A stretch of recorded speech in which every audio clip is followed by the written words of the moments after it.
کہ جن کے سینوں میں اللہ نے محبوب کی شان کی کمی کو نہیں رکھا، محبوب کی شان کی شمع کو روشن کیا۔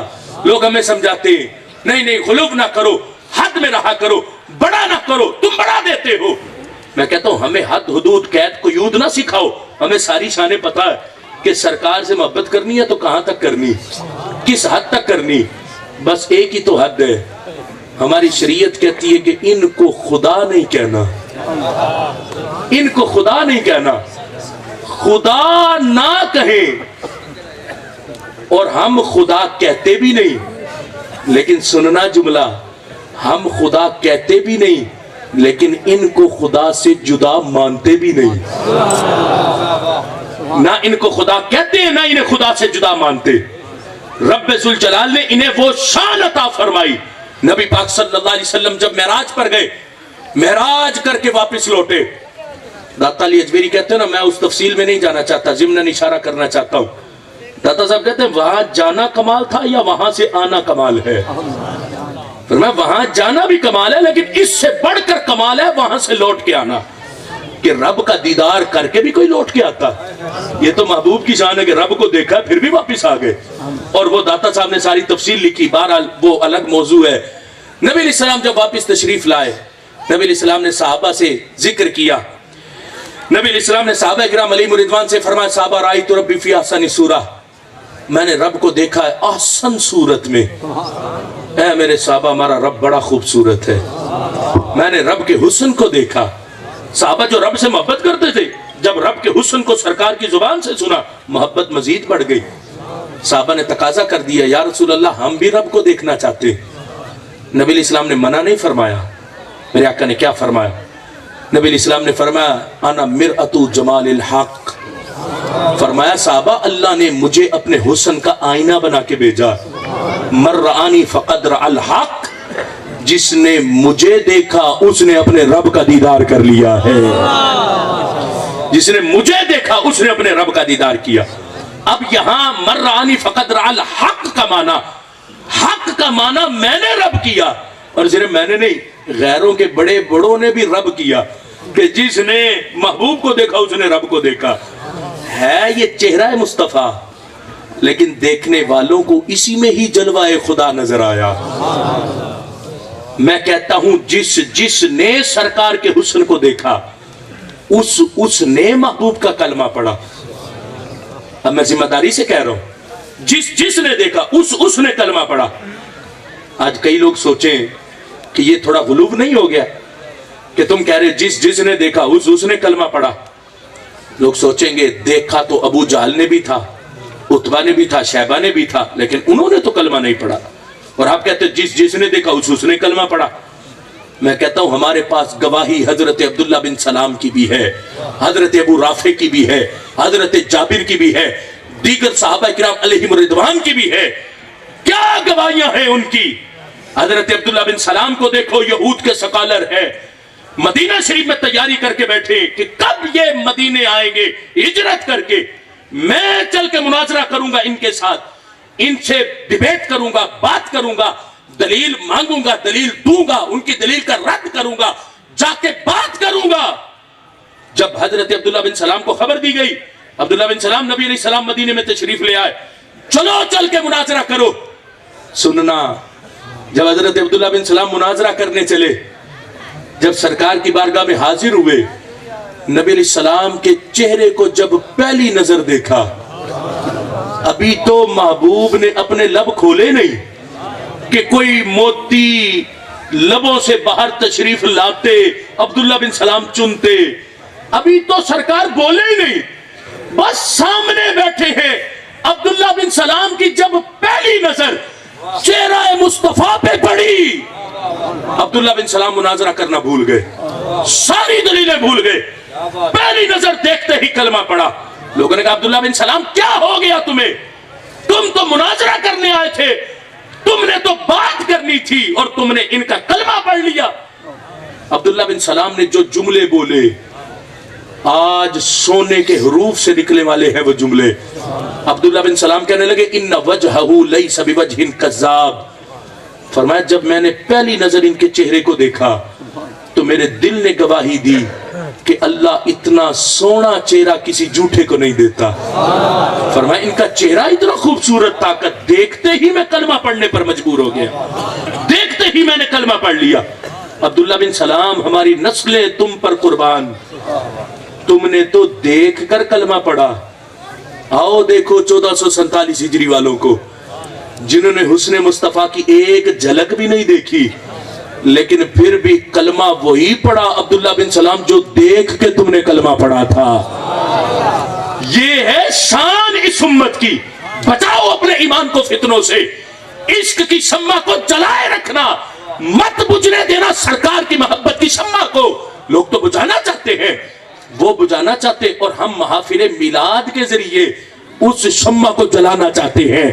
وہ بیچارے سارا سال زور لگاتے, لیکن ایک محفل میلاد ان کے سال بھر کی محنت پر پانی پھیر دیتی ہے, کہ جو سارا سال زور لگا کے کہتے نہیں نہیں میلاد کچھ نہیں, سرکار کی شانیں کچھ نہیں, چھوڑو ہم تمہیں سکھاتے کہ دین کی حقیقت کیا ہے.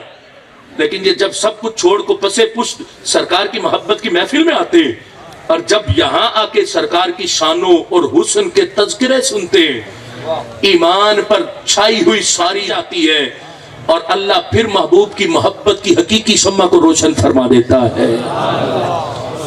جس نے دیکھا اس نے کلمہ پڑھا. آپ کہ نہیں یہ غلوب ہے, ابو جہل نے دیکھا تو کلمہ نہیں پڑھا.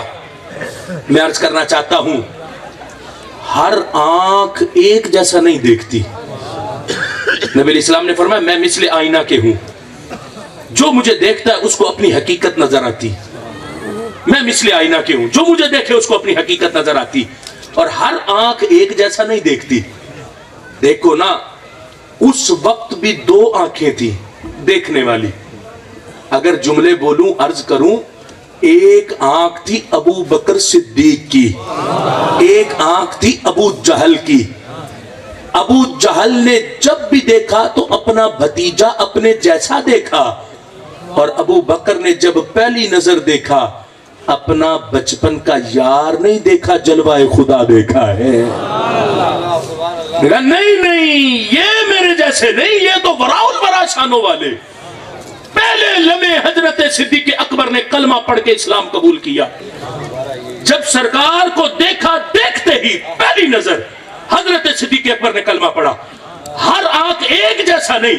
ابو جہل کی آنکھ نے اپنا بھتیجا دیکھا, اور صدیق اکبر کی آنکھ نے سرکار کا چہرہ جب دیکھا تو اپنا بچپن کا یار نہیں دیکھا, جلوہ خدا دیکھا ہے. اور دیکھ کر سرکار کا کلمہ پڑھا. اس وقت بھی دو طرح کی آنکھیں, دو طرح کی سوچیں. ایک اپنے جیسا سمجھنے والی وہ ابو جہل کی سوچ, اور وراء الورا سمجھنے والی وہ صدیق اکبر کی سوچ. 1447 ہجری میں بھی دونوں آنکھیں بھی ہیں, دونوں سوچیں بھی ہیں. فیصلہ تم نے کرنا ہے کس کا دل ابو جہل والا ہے اور کس کی فکر صدیق اکبر جیسی ہے. اللہ کا فضل ہے, ہم نے اپنے جیسا نہیں مانا, ہم نے سرکار کو بے مثل و بے مثال مانا ہے. ہم نے سرکار کو نور مانا ہے, اور نور بھی وہ نور. جس کو تکلیف ہوتی ہے تو اضافہ کرنا چاہتا ہوں, میرے محبوب کا وہ نور ہے کہ جو میرے محبوب خود فرماتے نور من نور اللہ. اللہ کے نور سے نور ہے, اللہ کے نور سے نور. اور یہاں کچھ درد جہاں ہو تو پھر اضافہ کرنا چاہیے نا. اگر کسی کو اضافہ ہوتا ہے تو پھر کر دیتے ہیں. ہم کہتے ہیں کہ ہمارے نبی اللہ کے نور سے نور ہے. اور شیخ محقق شیخ عبدالحق محدث دہلوی رحمت اللہ علیہ فرماتے, فرمایا اللہ نے باقی سب کو اپنے صفاتی نور سے پیدا کیا, لیکن اللہ نے اپنے محبوب کو اپنے ذاتی نور سے پیدا کیا. تھوڑا سا اضافہ کر دینا, پھر تکلیف ہوتی ہے تو اضافہ ہو جائے. دیکھو شیخ محقق, اور جس کو تم بھی مانتے ہو, تم بھی کہتے ہو کہ حدیث جو ہے برے صغیر میں حضرت شیخ عبدالحق محدث دہلوی کے ذریعے سے آئی, تمہارے پاس بھی ہمارے پاس بھی, تو پھر مانو نا بڑے بزرگوں کی. وہ شیخ محقق شیخ عبدالحق محدث دہلوی لکھتے, آپ فرماتے اللہ نے باقی سب ولیوں کو, باقی سب کو اپنے صفاتی نور سے پیدا کیا, اور اپنے نبی کو ذاتی نور سے پیدا کیا. اب جب ہم یہ عقیدہ پیش کرتے, لوگوں کا اعتراض کیا ہے؟ لوگ کہتے ہیں یہاں تو پھر معاذ اللہ اللہ کے نور کے ٹکڑے ہو گئے کہ اللہ کے نور سے کچھ حصہ جدا ہوا جس سے نبی کا نور بنا. میں کہتا ہوں اگر تمہارا عقیدہ یہی ہے تو پھر تم نے رب کی توحید کو بھی نہیں سمجھا, پھر تم جھوٹے توحیدی بنے ہو. اگر تمہارا یہی عقیدہ ہے کہ رب کے ذاتی نور سے سرکار کا نور پیدا ہو تو رب کے نور کے ٹکڑے ہو جاتے ہیں. میں کہتا ہوں جس رب کا ہم نے کلمہ پڑھا وہ ٹکڑے ہونے سے پاک ہے, وہ رب ٹکڑے ہونے سے پاک ہے. جس رب کو ہم مانتے ہیں وہ رب ٹکڑے ہونے سے پاک ہے. باقی رہی یہ بات کہ رب نے اپنے ذاتی نور سے اپنے نبی کے نور کو پیدا کیا اور رب کے نور کے ٹکڑے بھی نہیں ہوئے, تو ایک مثال سمجھا کے گفتگو کو ختم کرنا چاہتا ہوں. اعلیٰ حضرت مجدد دین و ملت امام احمد رضا خان علیہ رحمت الرحمن, آپ نے فتاوی رضویہ شریف کے اندر اس مسئلے کی وضاحت کے لیے ایک مثال کو پیش کیا. یہ بات ذہن میں رکھنا, سرکار کی ذات کے لیے نہیں, مسئلے کی وضاحت کے لیے مثال ہے. سرکار کی ذات کے لیے نہیں, مسئلے کی وضاحت کے لیے. شاید کئی صبح اٹھے وہ کہ نہیں یہ تو رب کی ذات اور یہ نبی علیہ السلام کی ذات, تم نے کون سی مثالیں دینا شروع کر دی. یہ مسئلے کی وضاحت کے لیے مثال ہے, سرکار کی ذات کے لیے نہیں. آپ بڑی اچھی طرح سمجھتے ہیں, ایک شخص ہو جس کے پاس ایک دیا روشن ہو, چراغ, ایک چراغ کسی کے پاس روشن ہو, اس کے پاس آگے 99 چراغ وہ پڑے ہیں جو روشن نہیں ہے اور کوئی سلائی بھی نہیں جس سے یہ باقی چراغوں کو روشن کرے. اب کیسے روشن کرنا؟ اسی چراغ جو جلا ہوا ہے اسی کی روشنی سے باقی چراغوں کو روشن کرنا. اس کی روشنی دوسرے چراغ کے قریب کی جائے گی تو وہ روشن ہو جائے گا, تیسرے کے قریب, چوتھے کے, پانچویں کے, چھٹے کے, ساتویں کے, یہاں تک کہ پہلے چراغ کی روشنی سے 99 چراغ اور روشن ہو گئے. سمجھ آئی نا بس؟ پہلے چراغ کی روشنی سے 99 چراغ روشن ہوئے. اعلیٰ حضرت کہتے ہیں جس پہلے چراغ کی روشنی نے 99 چراغ روشن کیے ہیں, یہ بتاؤ کیا پہلے چراغ کی روشنی میں کوئی کمی آئی ہے؟ پہلے چراغ کی روشنی میں کوئی کمی آئی؟ اس نے تو 99 چراغ روشن کر دیے. اعلیٰ حضرت کہتے ہیں کچھ تو عقل کرو, ایک دیا 99 دیے روشن کرے تو روشنی میں کمی نہیں آتی. مسئلے کی وضاحت کے لیے, رب اور رب کے حبیب کی ذات کے لیے نہیں. عقل کے اندھو, اگر رب اپنے نور سے اپنے نبی کے نور کو پیدا کرے تو میرے رب کے نور میں بھی کوئی کمی نہیں آتی ہے. وہ رب کے نور سے نور ہے, رب کے نور سے نور ہے. اللہ نے اپنے ذاتی نور سے اپنے نبی کے نور کو پیدا کیا اور پھر اس نورانیت پر بشریت کا لباس بھی عطا فرمایا. کیوں؟ کیونکہ رب سے ملنے والا فیض جو اس امت میں تقسیم فرمانا تھا, وہ رب سے ملنے والا فیض صفت بشریت سے متصف ہو کر وہ فیض اپنے غلاموں میں محبوب تقسیم فرماتے. اگر صفت نورانیت کے ساتھ ہی رہتے تو کسی میں جرت نہیں تھی کہ محبوب کے قرب میں چلا جاتا, محبوب کو آنکھ بھر کے دیکھ سکتا. یہ تو اللہ نے محبوب کے اس حسن پر بشریت کے پردے ڈالے, اور یہاں تک کہ شیخ محقق فرماتے ہیں اللہ نے اپنی غیرت کے پردے ڈالے محبوب کے حسن پر. ایک پردہ اٹھا کے حسن محمد کو دنیا کے سامنے پیش کیا, ابھی 99 پردے باقی ہیں. وہ کب اٹھیں گے؟ وہ حشر کے دن اٹھیں گے, اور جب پھر حشر کے دن وہ چمکتے چہرے والے محبوب مقام محمود پہ بیٹھے ہوں گے تو ساری دنیا تکتی ہوگی مقام محمود کی طرف. اس لیے تو ہم کہتے ہیں اتنا سبب ہے انعقاد معاشر کا فقط کہ ان کی شان محبوبی دکھائی جانے والی ہے, کہ رب دکھائے گا میرے حبیب کی شان کو. دیکھو وہ مقام محمود پہ بیٹھے, جب بڑے بڑے کانپ رہے ہوں گے, کوئی بول نہیں سکے گا, اس وقت میرے محبوب کا ایک سجدہ امت کی بخشش کے لیے کافی ہو جائے گا. اس وقت میرے محبوب کی ایک دعا امت کی بخشش کے لیے کافی ہو جائے گی. لیکن بخشش ملے گی کسے؟ شفاعت ملے گی کسے؟ اس کو اعلیٰ حضرت کی بولی سے مجھے کہنے دو, آج لے ان کی پناہ, آج مدد مانگ ان سے, کل نہ مانیں گے قیامت میں اگر مان گیا.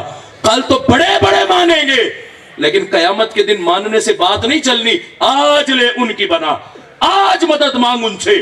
آج یہ مت بول کہ وہ کچھ کر نہیں سکتے, وہ دے نہیں سکتے, ان کے اختیار میں کچھ نہیں, وہ شفاعت نہیں کر سکتے. میں ذمہ داری سے کہہ رہا ہوں, قرآن و احادیث کے نچوڑ سے کہہ رہا ہوں, اعمال کی چھٹی نہیں ہے, عمل کرنا ضرور ہے لیکن ہمیں اپنے کسی عمل پر بھروسہ نہیں کہ اس عمل کی وجہ سے میری بخشش ہوگی. قیامت کے دن بخشش اعمال کی وجہ سے نہیں ہونی, قیامت کے دن بخشش آمینہ کے لال کی وجہ سے ہونی ہے. عمل کرنا ضرور ہے, چھٹی کوئی نہیں کہ تم کو بس سرکار کی شفاعت ہے تو اب نمازیں کیا کرے, کیوں پڑھے نمازیں, قرآن کیوں پڑھے, تلاوت کیوں کرے, دیگر نیک کام کیوں کرے, چھوڑو سارے کاموں کو, بس سرکار کی شفاعت ہے. تو بھئی سرکار کے سامنے بھی تو چہرہ لے کے جانا. اگر نبی علیہ السلام نے پوچھ لیا تو میرا امتی ہے, مجھ سے محبت کے دعوے دنیا میں کرتا تھا, یہ تو دکھا تیرے نامہ اعمال میں نمازیں کتنی, یہ تو بتا تیرے نامہ اعمال میں حسن اخلاق کتنا, یہ تو بتا تیرے نامہ اعمال میں اچھا کردار کتنا. اب اس وقت اگر سر جھک گیا اور محبوب نے دھتکار دیا تو پھر کوئی جگہ نہیں ملے گی. اس لیے محبوب کے سامنے کھڑے ہونے کے لیے سر جھکا کر ندامت سے کم از کم عمل کو دامن سے بھرنا تو ہے. میں نہیں پوچھنا چاہتا کہ صرف ابھی 2 دن گزرے ہیں, آج اتوار ہے, جمعہ, ہفتہ اور اتوار, جس نے پڑھی وہ بھی نہیں, جس نے نہیں پڑھی وہ بھی نہیں, کوئی ہاتھ کھڑا نہیں کرے گا. صرف ان 2 دنوں کی نمازوں کی فکر دلانا چاہتا ہوں. اس اجتماع میں کتنے لوگ ہیں جنہوں نے 5 وقت کی نماز پڑھی, فکر کرنی ہے ہم نے, کتنے لوگ ہیں اس اجتماع. ہاتھ کھڑے کراؤں گا تو آدھے سے کم لوگ ہوں گے جو ہاتھ کھڑا کریں گے کہ ہم نے پڑھی. مجھے پتا ہے ہمارے حالات کا, یہ ہے حالت. دعوے ہم سرکار سے محبت کے کریں, اور جو میرے محبوب کی آنکھوں کی ٹھنڈک ہے, اس وقت ہم سوئے رہے, اس وقت ہم دکانوں میں مصروف رہے, کام کاج میں مصروف رہے, ہمیں فکر ہی کوئی نہ ہو نمازوں کی. کتنے دکھ کا مقام ہے دعویٰ محبت رسول کا, اور سرکار کے حکم عدولی اتنی سخت قسم کی کہ ہم سرکار کے کوئی ایک حکم کو اپنے اوپر لازم نہ سمجھے اور دعوے کیا کرے کہ عشق رسول میں ہماری جان بھی قربان ہے. جان تو دینی ہے سرکار کی محبت میں, لیکن سرکار نے جو حکم دیا ان کو کون پورا کرے گا. نہ ہمارے دامن میں نمازیں رہی, نہ تلاوت قرآن رہی. میں نہیں پوچھنا چاہتا اس اجتماع میں کتنے ہیں جنہیں صحیح طرح قرآن پڑھنا آتا, لیکن دستک دینا چاہتا ہوں دل پر. آج داڑیاں سفید ہو گئیں لیکن قرآن کی ایک سورت بھی صحیح نہیں آتی. کیا شکل دکھائیں گے کل آمینہ کے لال کو. ہم ہیں آپ سے دعویٰ کرنے والے محبت کے, ہمیں تو قرآن کی ایک سورت صحیح نہیں آتی. کیا فائدہ ایسی محبت کے دعوے کا. آج نوجوان نسل اور بزرگ جو ہیں اکثریت ایسی ہے کہ جن کو نماز, وضو کے فرائض واجبات تک یاد نہیں, اور دعوے ہمارے کیا کہ ہم سرکار سے محبت کرتے ہیں. ہم سے بڑا محبت کا دعوے دار ہے ہی کوئی نہیں. بلکہ کئی لوگ تو آتے ہیں وہ سٹیجوں پر کھڑے ہو کے جنت کی ٹکٹیں بانٹ کے چلے جاتے. تم آئے ہو تو تم پکے جنتی ہو, بس تم جنتی ہو. جنت ایسے تھوڑی مل جائے گی. جن کے پاس پکی ضمانتیں تھی جنت کی وہ بھی تھر تھر کانپا کرتے تھے. صحابہ کرام علیہم رضوان, ان کے تڑپ کے انداز سنو کس طرح وہ کانپا کرتے تھے. حضرت عمر رضی اللہ تعالیٰ عنہ رات کو آ کے اپنے ٹانگوں پہ درے مارا کرتے تھے. بتاؤ آج سارا دن کدھر کدھر کا سفر کیا, آج سارا دن کیا کیا کرتی رہی. ہم نے کبھی اپنا محاسبہ کیا؟ حضرت عمر کہتے حاسبوا انفسکم قبل ان تحاسبوا. حضرت عمر کہتے اپنا محاسبہ خود کرو قبل اس کے کہ وہ رب تمہارا محاسبہ کرے. ہمیں اپنا محاسبہ خود کرنا, نہ نماز ہے, نہ روزہ ہے, نہ زکوٰۃ کی اہتمام, نہ ہمارا حسن اخلاق, گالیاں ہماری زبان پہ جاری, بد کرداریاں ہماری زبان پہ جاری. آج کون سے گھر ہیں جن گھر میں ناچ گانے نہیں ہیں. ابھی تو ایک دکھ کا مقام یہ بھی اظہار کروں, پہلے ہوتا تھا نا کسی کے گھر میں کوئی میت ہو جاتی تھی, کوئی فوت ہو جاتا تھا, اتنا حیا, اب سے کچھ سال پہلے تک اتنا حیا ہوتا تھا کہ 40 دن تک ان کے گھروں میں ٹی وی نہیں چلتا تھا. یہ چند دن پہلے تک جہاں ٹی وی لگے ہوئے تھے 40 دن تک ٹی وی نہیں چلاتے تھے, گھر میں کچھ بھی نہیں چلتا تھا. لیکن آج کے حالات کیا, ادھر باپ کی میت پڑی, ادھر بیٹا موبائل پر بیٹھ کے ٹک ٹاک کی ویڈیوز دیکھ رہا. ادھر باپ کی میت ہوئی ہے, ادھر بچہ مزاحیہ ویڈیو دیکھ رہا. کس حالت تک ہم لوگ پہنچ گئے.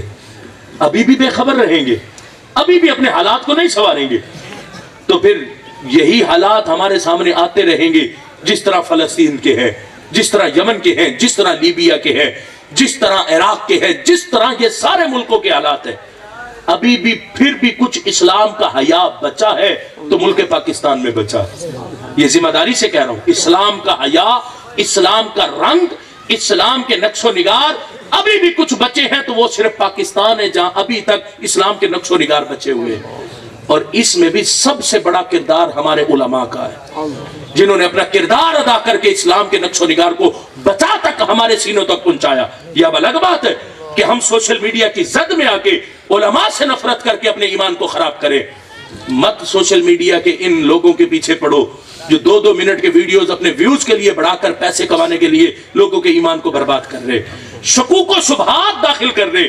نبی علیہ السلام کا فرمان ہے الترغیب والترہیب کے اندر، نبی علیہ السلام نے فرمایا لا تجلسوا عند کل عالم، ہر عالم کے پاس تم نے بھی نہیں بیٹھا، الا الخمس الى الخمس، مگر اس کے بعد جو 5 سے 5 کی طرف بلائے، یعنی جو 5 چیزیں چھڑوا کے 5 چیزیں تمہارے دل میں داخل کرے، اس عالم کے پاس بیٹھنا۔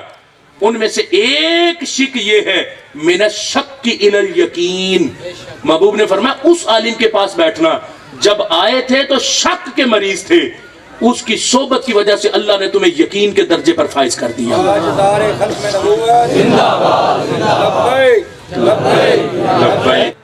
ہم نے اپنے ایمان کو ہر لحاظ سے بچانا، بد عملی کے لحاظ سے بھی، بد عقیدگی کے لحاظ سے بھی، اپنی توجہات ساری کی ساری گنبد خضرا کے مکی کی طرف رکھنی۔ اور آج کے اس پرفتن دور کے اندر ہمیں اپنے اہل سنت کے سٹیجوں کے رنگوں کو بھی اپنے قابو میں رکھنا، کہیں ایسا نہ ہو کہ کوئی رنگ برنگے لوگ آ کر رنگ برنگی باتیں کر کے ہمارے ایمان کو رنگ برنگا بنا دے۔ ہمیں کوئی اور رنگ نہیں چاہیے، ہمیں سبز رنگ کی ہریالی کافی ہے۔ کوئی رنگ ہمیں اچھا نہیں لگتا، ہمیں سبز رنگ گنبد خضرا کا اچھا لگتا ہے۔ اس لیے خدارا اپنے ایمان کو بچاؤ۔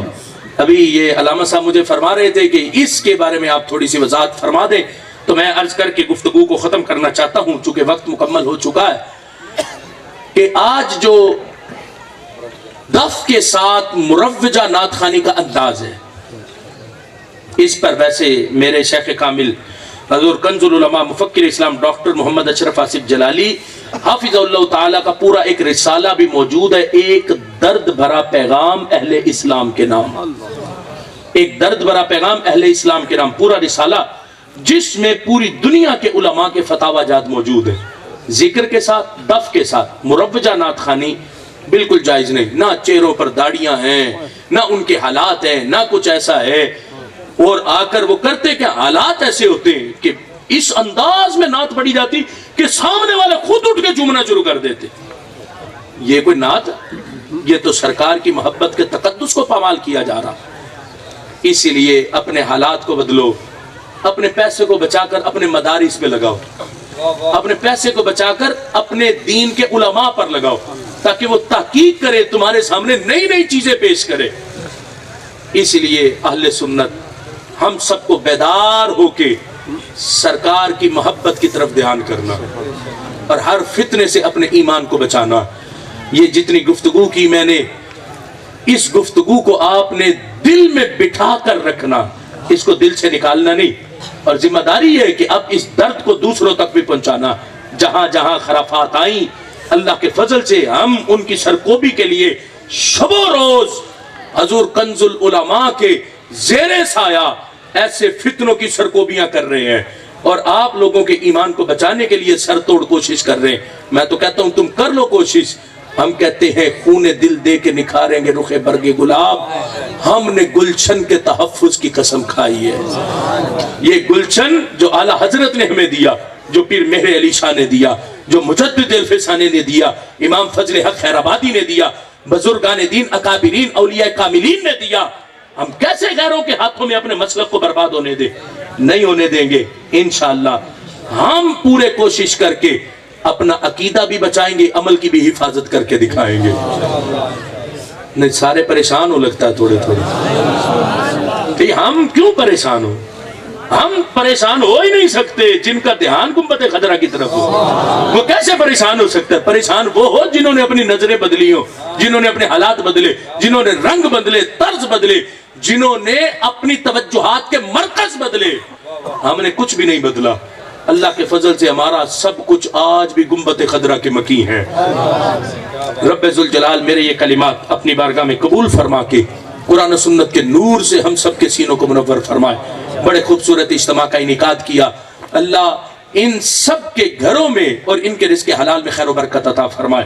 آپ سب احباب جتنے اس اجتماع میں شریک ہوئے، رب ذوالجلال قدم قدم پر سب کو کروڑوں ثواب عطا فرمائے۔ جتنے علماء حاضر ہوئے، اللہ ہم سب کو ان علماء کے قدموں کی خیرات عطا فرمائے۔ وآخر دعوانا ان الحمد للہ رب العالمین۔